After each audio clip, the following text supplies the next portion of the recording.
ఈరోజు భూభారతి చట్టం కాంగ్రెస్ ప్రభుత్వం వచ్చిన తర్వాత అసెంబ్లీలో చట్టమై ఇవాళ ప్రజల ముందుకు వచ్చింది. ఈ భూభారతి చట్టాన్ని మేము సిపిఎం పార్టీగా దీన్ని స్వాగతిస్తున్నాం, ఆహ్వానిస్తూ ఉన్నాం. అంతకుముందున్న ధరణి కూడా కాంగ్రెస్ పార్టీ చెప్పినట్టు పూర్తిగా మేము వ్యతిరేకించడం లేదు. దాంట్లో కొన్ని లోపాలు ఉన్నాయి, కొన్ని మంచి కూడా ఉన్నాయి. ఆ రోజు మంచి విషయాలు చెప్పి లోపాలు ఏంటి అని ఆ రోజు కేసీఆర్ గారికి చెప్తే కూడా ఆయన కూడా పట్టించుకోలేదు. అట్లే ఇవాళ ఈ భూభారతి చట్టాన్ని మేము స్వాగతిస్తూనే ఈ భూభారతి చట్టంలో వీళ్ళు చూపించిన విషయాలు ఏవైతే ఉన్నాయో దాంట్లో కూడా కొన్ని లోపాలు ఉన్నాయి. ఆ లోపాలు ఉంటాయి అని అనటానికి నిదర్శనమే చట్టం వచ్చిన కొన్ని రోజులకే 6 జిల్లాల్లో అవినీతి బయటకు వచ్చినటువంటి పరిస్థితి ఉంది. ఈ అవినీతి అనేది మీ సేవ దగ్గర నుంచి మొదలు పెడితే ఎంఆర్ఓ కార్యాలయంలో ఉన్నటువంటి తహసీల్దార్ దగ్గర నుంచి కింద అధికారులు అందరికీ ముడుపులు ముట్టాయి అనేది పెద్ద ఎత్తున చర్చ జరుగుతూ ఉన్నది. ఇట్లాంటి లొసుగులు ఉన్నాయి, వీటిని కొంచెం సవరణలు చేయాలని చెప్పేసి మేము ముఖ్యమంత్రి గారికి, రెవెన్యూ మంత్రి గారికి ఆ రోజు ఈ చట్టానికి కమిషన్ వేసినటువంటి వాళ్ళకు కూడా పార్టీగా రిప్రజెంటేషన్ చేయడం జరిగింది. అయినా కొన్నిటిని వాళ్ళు పక్కన పెట్టేసి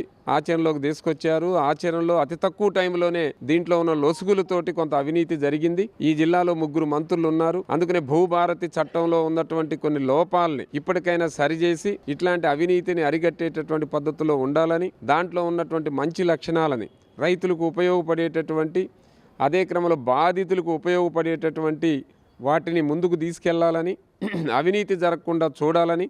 ఈ జిల్లాలో కూడా అట్లా ఇప్పటికింకా వెలుగులోకి రాలేదు. కొంతమంది ఆ జిల్లాల్లో వెలుగులోకి వచ్చినాయి కాబట్టి వాళ్ళ లోతుల్లోకి వెళ్ళారు కాబట్టి గవర్నమెంట్కి నష్టం జరిగింది, కొంతమందికి ముడుపులు ముట్టాయనేది ఆ లోతులోకి పోయినప్పుడు తెలిసింది. ఖమ్మం జిల్లాలో కూడా జరగలేదు, ఇక్కడ జరగదు, ఇంకా మిగతా చోట్ల జరగలేదు అనటానికి ఏం ఆస్కారం ఏమీ లేదు.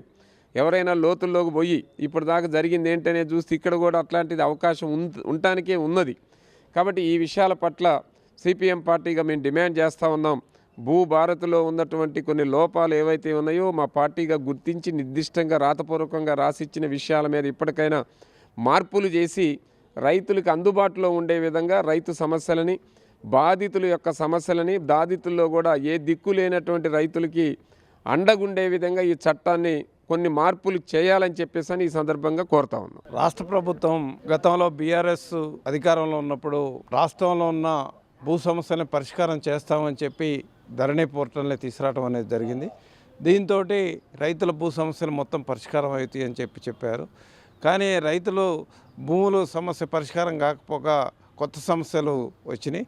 దాంట్లో పార్ట్ బిలో చేర్పించడం కానివ్వండి, లేదు అనుభవదారుగా ఉన్న 16B కాలాన్ని రద్దు చేయడం కానివ్వండి, ఇలాంటి దాంట్తోటి అనేక సమస్యలు వచ్చినాయి. ఎన్నికల ముందు కాంగ్రెస్ పార్టీ ఈ ధరణితోటి రైతులు అనేక సమస్యలు ఎదుర్కొంటున్నారు కాబట్టి కొత్త చట్టాన్ని తీసుకొస్తానని చెప్పి భూభారతి చట్టాన్ని తీసుకొచ్చారు. ఇది ఎటువంటి లొసుగులు లేకుండా రైతులకి ప్రయోజనం జరుగుతుంది, రైతుల భూ సమస్యలు మొత్తం కూడా శాశ్వతంగా పరిష్కారం అవుతాయి అని చెప్పి ఆర్భాటంగా చేసి మన రెవెన్యూ శాఖ మంత్రి పొంగులేటి శ్రీనివాసరెడ్డి గారు తీసుకొచ్చాడు. కానీ ఇది కూడా ఏంటంటే ఇప్పటిదాకా రైతుల సమస్యలు ఏమీ పరిష్కారం కాలేదు. ప్రధానంగా అందరినీ మీరు దరఖాస్తులు పెట్టుకోండి అని చెప్పారు. మన ఖమ్మం జిల్లాలోనే 64,000 దరఖాస్తులు భూభారతిలో పెట్టుకున్నారు. రంగారెడ్డి జిల్లా తర్వాత అత్యధిక అప్లికేషన్లు వచ్చింది ఖమ్మం జిల్లాలో. కానీ ఇప్పటిదాకా ఒక్క సమస్య కూడా పరిష్కారం కాలేదు. కానీ ఈ భూభారతి కానివ్వండి, ధరణిలో ఉన్న లొసుగులను ఆధారం చేసుకొని ఇవాళ అనేక మంది లాభపడ్డారు. ప్రధానంగా చూసుకుంటే ఈ మీ సేవా కేంద్రం ఆపరేటర్లు ఎవరైతే ఉన్నారో వీళ్ళు దాంట్లో ఉన్న లొసుగుల్ని ఆసరా చేసుకొని ప్రభుత్వానికి చెల్లించాల్సిన డబ్బులు ఏదైతే ఉన్నాయో చెల్లించకుండా ఇవాళ పక్కదారి పట్టించి వాళ్ళ సొంత ఖాతాలలోకి మళ్ళించి రిజిస్ట్రేషన్ చేసిన పరిస్థితి ఉంది. దీంట్లో ప్రధానంగా ఇవాళ 4,800 ఖాతాలు ఏదైతే ఉన్నాయో ఈ ఖాతాలలో రావాల్సిన డబ్బులు ఏదైతే ఉన్నాయో ప్రభుత్వానికి జమ కావాల్సిన 52 కోట్ల రూపాయలు నిధులు పక్కదారి పెట్టినాయి అని చెప్పి ఇవాళ చెప్తున్నారు. మొన్న ఏదో జనగామలో ఒక్కటి బయటపడిందని చెప్తున్నారు.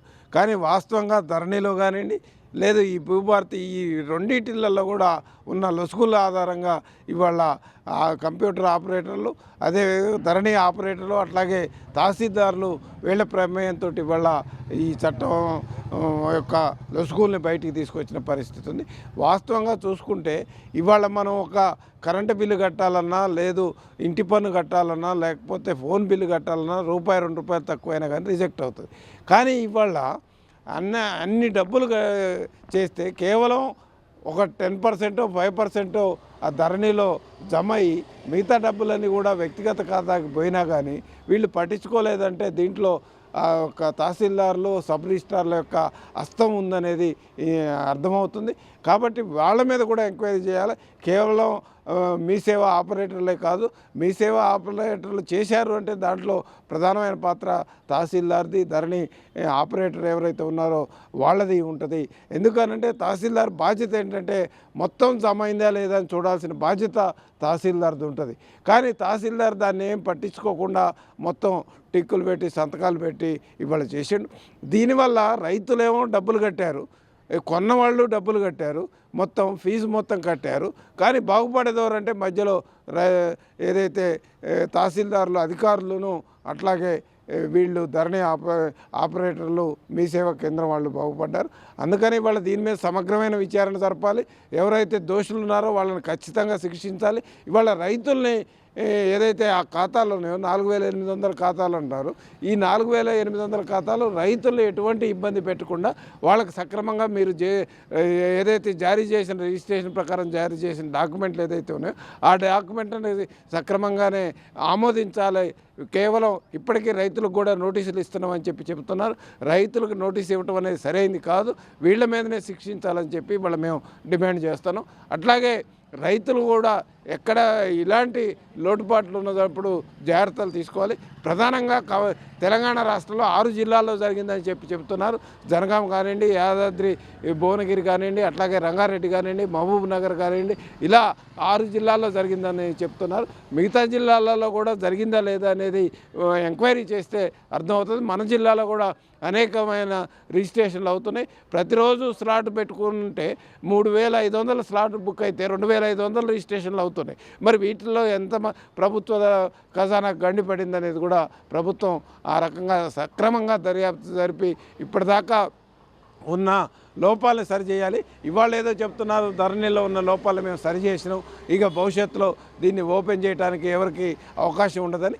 ఇది ముందే ఎందుకు జాగ్రత్త తీసుకోలేదు? ఈ ధరణి పోర్టల్ ఏదైతే ఉందో భూభారతి చట్టం వచ్చిన తర్వాత అనేక మార్పులు చేసినామని చెప్పారు.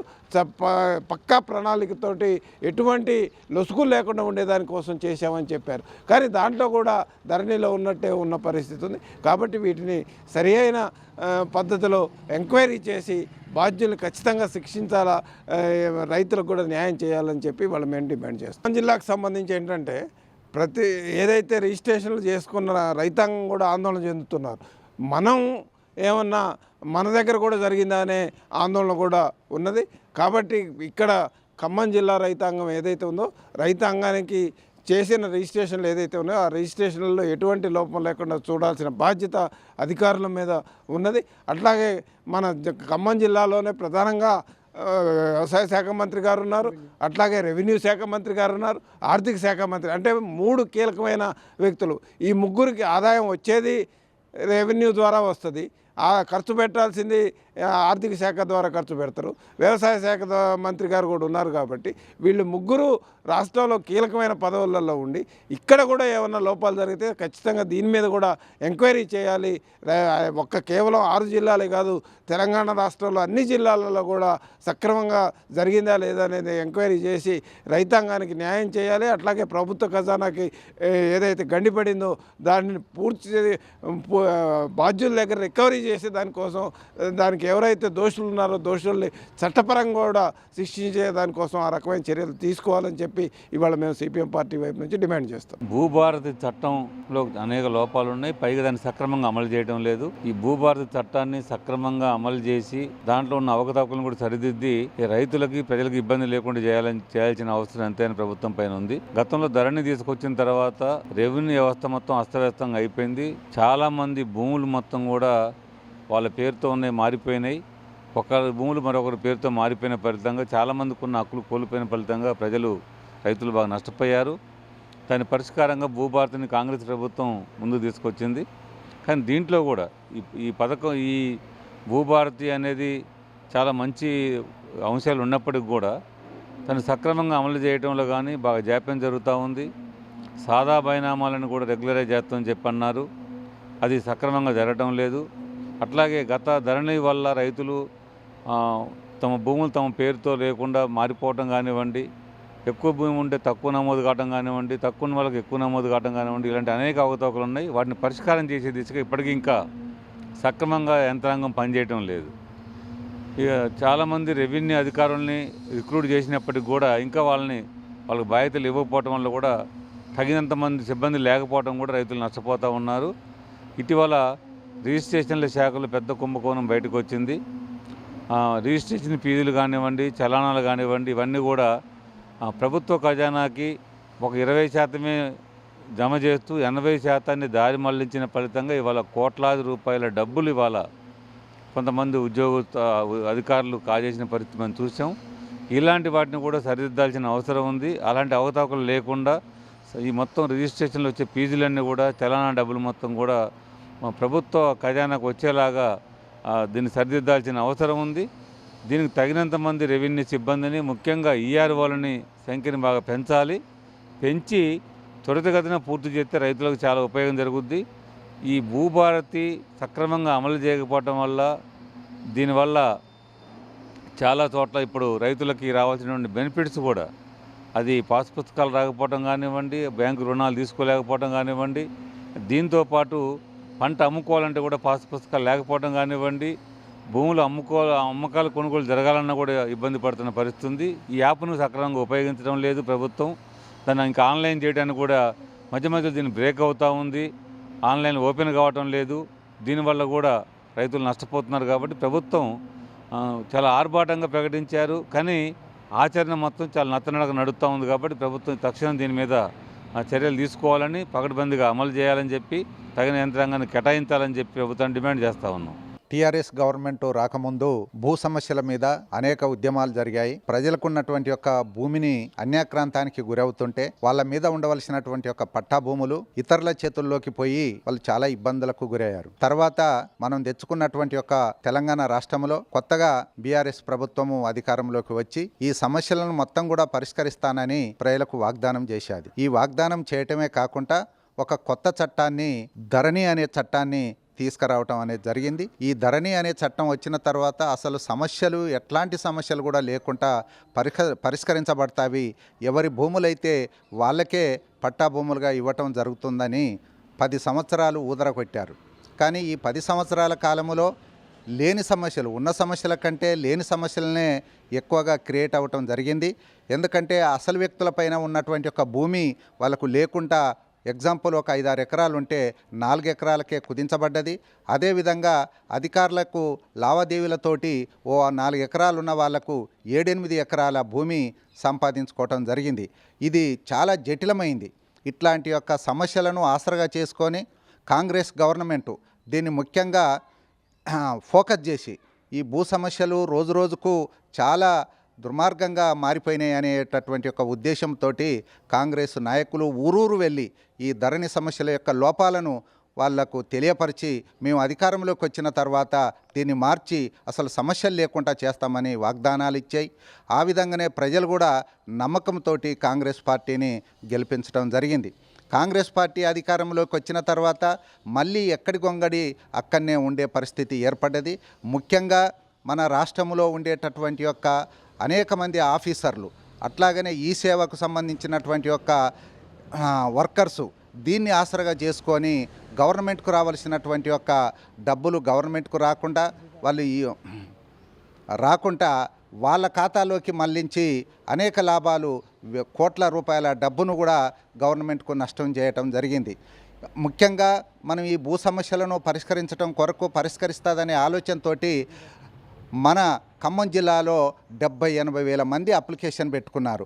రంగారెడ్డి తర్వాత మనదే 2వ స్థానం. కానీ మన ఖమ్మం జిల్లా వాళ్ళు ముఖ్యంగా 3 మంత్రులు ఉన్నారు. మనకు ముఖ్యంగా ఉప ముఖ్యమంత్రి బట్టి గారు, అట్లాగనే వ్యవసాయ శాఖ మంత్రి, అట్లాగనే మనకు ముఖ్యంగా ఈ శ్రీనివాస్ రెడ్డి రెవెన్యూ శాఖ మంత్రి. ఈ ముగ్గురితోటి మనకు సమస్యలు ఉండవు, ఎట్టి పరిస్థితుల్లో కూడా వీళ్ళు పరిష్కరిస్తారని ఆ రోజు వాగ్దానం చేసి అధికారంలోకి వచ్చారు. కానీ వాళ్ళు ఒక కొత్త చట్టాన్ని తీసుకొచ్చి భూభారతి అనేటటువంటి ఒక చట్టాన్ని తీసుకురావటం జరిగింది. కానీ ఈ భూభారతి కూడా ఎక్కడ వేసిన గొంగలి అక్కడనే ఉన్నది. కాబట్టి మరి ఈ సమస్యలు ఎట్లా పరిష్కరించబడతాయి? ఇప్పటికీ 2 సంవత్సరాలు క్రాస్ అయ్యి 3వ సంవత్సరం వచ్చింది. ఇంకా దాదాపు 2 సంవత్సరాలు అధికారంలో ఉంటారు. కాబట్టి ముఖ్యంగా రైతులు, తర్వాత రైతు కూలీలు, చిన్న చిన్న సన్నకారు రైతులు, వాళ్ళకున్నటువంటి యొక్క భూములు అన్యక్రాంతం అవుతున్నవి. అధికారం ఎవరి చేతుల్లో ఉంటే వాళ్ళ యొక్క బానిసలు కానీ, వాళ్ళ యొక్క చెంచాలు కానీ ఆ భూమిని ఆక్రమించుకొని ఉన్నటువంటి యొక్క రైతుల భూములను ఆందోళనకు గురి చేస్తున్నది. కాబట్టి ఈ సమస్యలు పరిష్కరించడం కొరకు ముఖ్యంగా పరిష్కరించవలసిన బాధ్యత ఖమ్మం జిల్లాలో ఉండేటటువంటి యొక్క ఈ 3 యొక్క మంత్రులపైన ఆధారపడి ఉన్నది. కాబట్టి ఈ 3 మంత్రులను మేము డిమాండ్ చేస్తున్నాం. వీటిని సక్రమంగా పరిష్కరించుకొని నిజమైన వ్యక్తులకు అందివ్వాలని రేవంత్ రెడ్డి కూడా ఈ సందర్భంగా రేవంత్ రెడ్డికి కూడా గుర్తు చేస్తున్నాం. ఎందుకంటే మీరు ఊరూరు తిరిగి అనేక ప్రాంతాలలో అనేక ప్రజలను చైతన్యవంతులుగా చేసి అసలు మేము అధికారంలోకి వచ్చిన తర్వాత ఎలాంటి సమస్యలు ఉండవు, రైతులు సంతోషంగా జీవించడానికి అవకాశం ఉంటుందని వాగ్దానాలు చేశారు. ఈరోజు రైతుల యొక్క పరిస్థితి చాలా దారుణంగా ఉన్నది. ఎందుకంటే క్రిమి సంహారక మందుల కొరకు పొట్లాటలు జరుగుతున్నవి. వాళ్ళకు రైతులకు అవి మందులు అందకుండా చాలా ఆందోళనకు గురవుతున్నారు. ఆ సమస్యలతో పాటు ఈ భూ సమస్యలను మీరు కొత్తగా తీసుకొచ్చినటువంటి ఒక చట్టాన్ని మళ్ళీ పకడ్బందీగా చేసి వాళ్ళకి ఎలాంటి నష్టాలు జరగకుండా చూస్తారని మేము విజ్ఞప్తి చేస్తున్నాం. అదేవిధంగా డిమాండ్ కూడా చేస్తున్నాం.